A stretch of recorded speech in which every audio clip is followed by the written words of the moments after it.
মধুসূদন বাগের নেতৃত্বে আরামবাগের মায়াপুর ২ নম্বর গ্রাম পঞ্চায়েতের অন্তর্গত জয়রামপুরের বিভিন্ন পাড়ায় শুরু হয়েছে গৃহ সম্পর্ক অভিযান।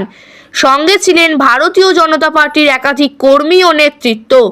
বাড়ি বাড়ি গিয়ে সাধারণ মানুষের সঙ্গে সরাসরি যোগাযোগ স্থাপন, তাদের সমস্যার কথা শোনা এবং ভবিষ্যৎ উন্নয়ন পরিকল্পনার রূপরেখা তুলে ধরাই ছিল এই অভিযানের মূল লক্ষ্য। এই দিন বিভিন্ন এলাকায় ঘুরে বিধায়ক স্থানীয় বাসিন্দাদের একাধিক দাবি শোনেন।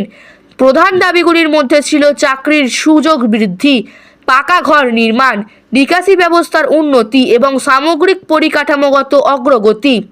বহু বাসিন্দা অভিযোগ করেন, দীর্ঘ প্রায় 15 বছর ধরে তারা বিভিন্ন সরকারি সুযোগ সুবিধা থেকে বঞ্চিত। উন্নয়নের প্রতিশ্রুতি মিললেও বাস্তবে তার প্রতিফলন দেখা যায়নি বলেও তাদের বক্তব্য। মধুসূদন বাগ জানান, মানুষের এই বঞ্চনার অবসান ঘটাতেই তাদের এই গৃহ সম্পর্ক অভিযান। তিনি আশ্বাস দেন, সাধারণ মানুষের পাশে থেকে তাদের ন্যায্য অধিকার আদায়ের লড়াই চালিয়ে যাবে ভারতীয় জনতা পার্টি।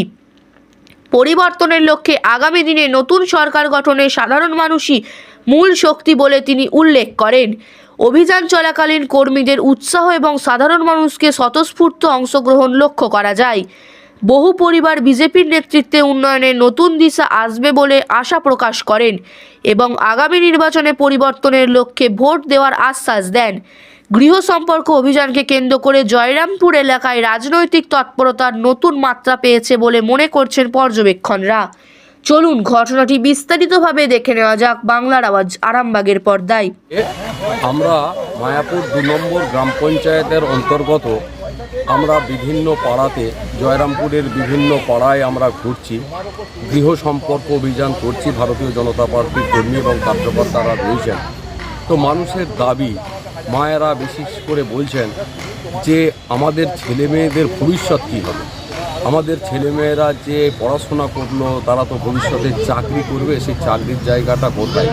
পশ্চিমবঙ্গ সরকার বর্তমানে যারা শাসন ব্যবস্থায় রয়েছেন তারা প্রত্যেকটি ছেলের সামনে, যুবক যুবতীর সামনে বিরাট বড় একটা কোশ্চেন চিহ্ন খাড়া করে দিয়েছেন যে তোমাদের আমরা চাকরি দিতে পারবো না।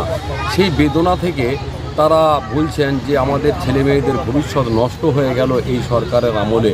15 বছর ধরে ছেলেরা চাকরি পেল না। কেউ কেউ বলছেন আমার ছেলের বিয়েই দিতে পারছি না, কারণ ছেলে কি করেন সেটা জিজ্ঞাসা করছেন পাত্রীপক্ষ।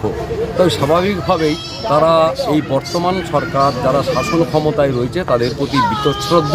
তারা পরিবর্তন চাইছেন, তারা নতুন সরকার চাইছেন। আমরা আশাবাদী এই মায়েরা, এই ভাইয়েরা, এই কৃষক, এই দরিদ্র খেটে খাওয়া মানুষ যাদের ঘর হওয়ার কথা ছিল, ড্রেন হওয়ার কথা ছিল, যারা 15 বছর ধরে, বিগত 15 বছর ধরে বঞ্চিত হচ্ছেন, তারা পরিবর্তনের লক্ষ্যে নতুন সরকার নিয়ে আসার জন্যই করছেন।